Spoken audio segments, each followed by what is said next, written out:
Tidak apa-apa sekarang kamu nggak saya miliki. Tapi, jika nanti ada anak cucu kamu yang kerja di sini, maka itu yang akan saya bawa.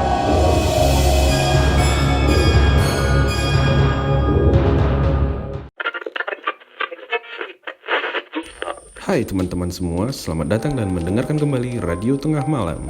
Di video kali ini kita bakal membacakan cerita-cerita yang sudah dikirim para kontri ataupun daripada kalian. Sebelum itu, jangan lupa klik tombol berlangganan ataupun tombol jempol ke atas. Jika kalian ingin mentraktir kopi, bisa kalian klik link di deskripsi atau scan di sudut layar kalian. Terima kasih dan selamat mendengarkan. Kisah ini merupakan pengalaman dari seorang bapak yang kita sebut saja Pak Sutris yang telah diceritakannya kembali kepadaku. Seperti kebanyakan pemuda pada umumnya, Pak Sutris memiliki tubuh yang bugar, badan yang kekar, dan semangat berapi-api untuk mengais rezeki demi keberlangsungan masa depannya. Pak Sutris dikenal sebagai salah satu karyawan paling rajin di pabrik tersebut. Ia tidak pernah bolos kerja, sering mengambil pekerjaan lembur, dan tentunya telaten serta punya etos kerja yang tinggi terhadap pabrik tersebut. Nggak takut? Kamu mandi di sana hampir tiap malam, Jang? Tanya Dadan, temannya Pak Sutris, ketika mendapati dirinya sering mandi atau membersihkan diri di kamar kecil sekitaran pabrik tersebut. Karena punya etos kerja yang sangat tinggi terhadap pabrik tersebut, Pak Sutris tidak canggung melakukan rutinitasnya sehabis kerja di tempat itu. Salah satunya adalah mandi atau membersihkan badannya di kamar kecil di sekitaran pabrik tersebut. Walau menyita waktu pulang yang cukup lama karena rutinitasnya itu, hal tersebut tidak menjadi kendala untuknya. Karena Pak Sutris adalah orang yang bersekat terhadap dirinya sendiri. Jika berangkat kerja, ia dalam keadaan rapi dan bersih, maka sepulang kerja pun harus demikian lagi. Di atas, teman Pak Sutris bertanya demikian bukan tanpa alasan, melainkan karena memang kamar mandi atau WC pabrik tersebut terletak di belakang departemen CU atau gudang penyimpanan barang bekas, di mana tempat tersebut memang terkenal dengan keangkerannya oleh karyawan yang berada di sana. Pohon beringin tua yang bertengger di samping WC tersebut, juga mesin-mesin jadul buatan Jerman yang berjejer di sepanjang lorong menuju ke gudang. Konon katanya, menjadi sarang makhluk tak kasat mata. Dan sudah ada beberapa puluh karyawan pabrik yang sering melihat penampakan makhluk tersebut. Salah satunya yang terkenal adalah penampakan seorang noni Belanda bersama makhluk serupa genderuwo bertubuh tinggi besar yang sekujur tubuhnya tertutupi bulu hitam legam seperti inju. Makhluk itu sering menampakkan diri dan kadang melintas atau duduk di atas pohon beringin maupun di atas mesin bekas itu. Makhluk itu sering menampakkan diri dan kadang melintas atau duduk di atas pohon beringin maupun di atas mesin bekas itu, yang besarnya hampir seukuran mobil carry. Kedua makhluk itu memang tidak mengganggu, namun dengan diam dan memperhatikan saja, itu sudah cukup membuat karyawan pabrik tersebut jatuh pingsan saat tidak sengaja melihatnya. Lah, mereka nggak akan gigit kok. Ngapain takut? Orang kita ini manusia yang jelas kita lebih sempurna dan berakal dari mereka, jawab Pak Sutris sambil meninggalkan temannya itu. Jika berbicara soal penampakan apa yang sudah Pak Sutris lihat di pabrik tersebut, mungkin gak akan kalah seram juga dengan ceritanya tentang penampakan satpam setan penjaga pabrik tekstil itu. Seperti tempo hari ketika tanpa sengaja karena hujan turun sangat lebat, saat Pak Sutris hendak memasuki halaman parkiran pabrik mau pulang ke rumah. Malam itu, ia memutuskan untuk berteduh dulu di pos satpam, bermaksud ngopi sembari menunggu hujan yang lebat itu berhenti. "Kang, ngopi enak kayaknya ya," ucap Pak Sutris pada Pak Satpam yang sedang duduk di dalam pos tersebut. Satpam tersebut nampak kusuk memandang hujan di balik jendela kecil di depannya. Tawaran kecil dari Pak Sutris tersebut tidak digubris sama sekali oleh Bapak Satpam itu. Wajahnya malah nampak semakin kosong, memandang bengong, tanpa berkedip ke arah jalan, serta ke arah dedaunan yang basah di seberang jalan. Gak lama, beberapa menit kemudian, Satpam tersebut memandang ke arah Pak Sutris dan lalu berjalan keluar tanpa permisi sama sekali. Tanpa menggunakan payung, satpam tersebut berjalan menerobos hujan tanpa Pak Sutris curigai sama sekali kalau sebenarnya satpam itu adalah dedemit. Karena yang ada di pikiran Pak Sutris saat itu, mungkin satpam itu sedang banyak pikiran di kepalanya sehingga tidak konsen. Dan barusan ia keluar, mungkin mau mengambil gelas di kantin pabrik yang lokasinya memang gak terlalu jauh dengan tempatnya berteduh sekarang ini. Hingga dirasa kurang lebih setengah jam, hujan belum juga reda dan malah semakin membesar.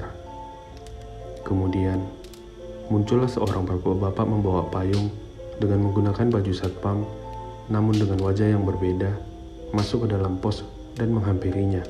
"Kang, kalau satpam yang tadi kemana? Ngambil gelas ke kantin, kok lama ya?" tanya Pak Sutris pada satpam yang baru masuk itu. "Ah, si mas ini, ada-ada aja. Dari kemarin cuma saya sendirian toh yang jaga. Rekan saya si Hamdi kan yang kemarin kecelakaan motor, sudah meninggal Kang. Sekarang hari ketiga tahlilan di rumahnya." Ucapan tersebut membuat Pak Sutris kaget sampai menelan ludah dan menghirup nafas yang cukup panjang.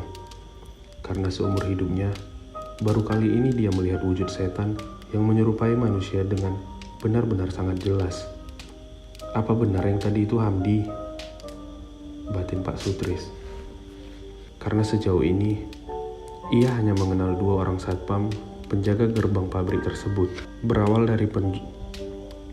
dari perjumpaan dengan satpam setan itulah, pada akhirnya Pak Sutris merasakan ada yang aneh dengan tubuhnya. Malam itu, ketika ia sudah sampai ke rumah dan membaringkan tubuhnya di atas kasur busa di kamarnya, pikirannya tidak bisa lagi dialihkan dari kejadian beberapa jam lalu yang baru saja ia alami di pabrik. Setiap ia memejamkan mata, raut wajah dari satpam setan penjaga pabrik itu tiba-tiba saja melintas di dalam otaknya, yang akhirnya membuat punggungnya terasa panas dan bagian dadanya terasa sesak dan berat. Sudah 2 hari semenjak kejadian itu, Pak Sutris tidak bekerja karena badannya terasa kurang sehat. Kesehariannya, ia cuma berbaring di kamar dengan mata yang bengong dan kadang ia sendiri berkata ngawur. Kondisi Pak Sutris itu membuat kedua orang tuanya merasa cemas. Dalam keadaan yang seperti itu, tiap menjelang maghrib, Pak Sutris dengan kedua matanya yang bengong dan kosong melihat seorang perempuan datang ke kamarnya. Perempuan itu sangat cantik, mempunyai rambut panjang berwarna sedikit pirang, serta kulit yang berwarna kuning langsat. Sosok perempuan itu sama sekali tidak menyeramkan. Kadang ia datang tersenyum dan melambaikan tangan ke arah Pak Sutris yang tengah terbaring tak berdaya di atas ranjang. Namun, yang aneh dari perempuan tersebut, hingga Pak Sutris sendiri bisa menjabarkan bahwa perempuan itu adalah dedemit. Pertama adalah karena perempuan tersebut sering datang begitu saja seusai azan maghrib. Dan yang kedua, tak lain ialah sosok perempuan itu bisa tiba-tiba saja hadir di atas langit-langit kamar Pak Sutris dan kadang duduk di atas kusen pintu kamar Pak Sutris yang secara logika, kusen pintu tersebut sangatlah kecil dan mustahil ada orang yang bisa duduk di atas sana. Tapi tidak dengan makhluk itu. Perempuan itu bisa dan senang sekali duduk di sana. Kemudian melambaikan sebelah tangannya yang gemulai seperti mengajak Pak Sutris ke suatu tempat yang entah apa maksudnya.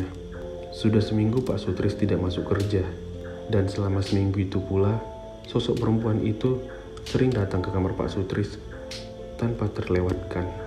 Rekan-rekan kerja Pak Sutris sendiri seperti Ujang dan Dadan sudah bolak-balik datang menghampiri Pak Sutris, menanyakan penyakit apa yang diderita Pak Sutris. Sebenarnya, karena tiap mereka mengajak ngobrol Pak Sutris tidak menjawab sama sekali, malah terkesan bengong dengan tatapan kosong tanpa bicara sepatah kata pun. Hal tersebut juga jelas membuat kedua orang tua Pak Sutris curiga, dan kadang banjir air mata melihat kondisi anaknya yang sakit. Hingga ia pun tak bisa menjelaskan sebenarnya penyakit apa yang diderita Pak Sutris. Karena secara medis, Pak Sutris sendiri sudah beberapa kali dibawa ke klinik kesehatan tapi tidak kunjung memperlihatkan kondisi yang mulai membaik. Kurang lebih di hari ke-8, masih di fase yang sama, kali ini Pak Sutris menceritakan bahwa dia pernah dibawa oleh sosok perempuan setan tersebut. Tiba-tiba saja, ia mendapati tubuhnya dan si perempuan itu ada di sebuah tempat yang nampak tidak asing baginya. Tempat tersebut tak lain adalah kawasan pabrik pemintalan kain, tempat di mana Pak Sutris bekerja. Di tempat itu, si perempuan menggandeng sebelah tangannya, kemudian membawa Pak Sutris ke belakang gedung. Tempat di mana ada mesin tua berjejer, juga pohon beringin besar bertengger di sana. Juga mesin pompa air tua, tempat di mana ia sering membersihkan badan saat sudah bekerja. Dalam pandangan Pak Sutris, tempat tersebut tiba-tiba saja berubah menjadi tumpukan batu, menyerupai sebuah candi yang dimana dari arah luar candi tersebut dijaga oleh makhluk-makhluk berwujud seperti kera, berpostur tinggi besar, berjajar rapi dan memandang ke arahnya dengan tatapan merah menyala. Tak ada lagi pohon-pohon besar, tak ada lagi mesin-mesin tua dan mesin pompa air. Tempat itu seperti gerbang masuk ke dunia lain yang secara tafsir memang sulit dijelaskan oleh nalar. Pak Sutris serta perempuan itu kemudian berjalan masuk menuju istana candi tersebut. Kera-kera besar bertubuh tinggi yang tadi menatapnya tajam dan sinis, kemudian cuma bisa menunduk dan membungkuk. "Nah, ini punya saya," ucap perempuan itu seolah memamerkan keseisi kerajaan candi itu yang memang dipenuhi dengan dinding batu bersinar keemas-emasan, namun masih dihuni oleh kera-kera berpostur tinggi besar yang menjadi seperti dayang kerajaan. Kemudian, perempuan itu mengambil sebuah peti dan membukanya di hadapan Pak Sutris. Sesaat kemudian, tangannya menunjukkan tumpukan benda berbentuk kotak sebesar korek api berwarna emas yang menumpuk rapi di dalam peti tersebut. "Kalau kamu mau menikah dengan saya, oleh saya, ini dikasihkan," ucap perempuan itu kembali. Tiba-tiba saja, Pak Sutris tersentak kaget. Ia seketika membuka matanya. Ia mendapati dirinya berada di kamar dengan kondisi yang masih terbaring. Kedua orang tuanya sedang membaca Al-Quran sambil menangis, diiringi dengan untayan doa beberapa saudaranya, dan satu orang di samping telinga kanannya yang nampak seperti seorang kiai yang sejauh ini baru ia lihat. "Alhamdulillah," ucap kiai, yang kemudian disusul dengan pelukan ibunya yang mendarat di tubuh Pak Sutris. Pak Sutris awalnya tidak mengerti dengan apa yang terjadi. Sebelum beberapa hari ke depan, barulah kedua orang tuanya menjelaskan yang sebenarnya padanya. Di saat kondisi tubuh Pak Sutris terlihat mulai membaik dan mulai bisa bangun, serta bisa diajak bicara oleh lawan bicaranya. Ibunya menjelaskan bahwa kurang lebih 2 hari lamanya Pak Sutris pingsan tidak sadarkan diri sama sekali di atas kasur. Kedua orang tuanya yang panik kemudian memanggil abahnya, dan atas wasiat dari abahnya lah orang tua Pak Sutris memanggil kiai yang cukup jauh. Abahnya berpesan sebelum terlambat harus cepat-cepat. Kiai tersebut dijemput oleh paman Pak Sutris ke sana.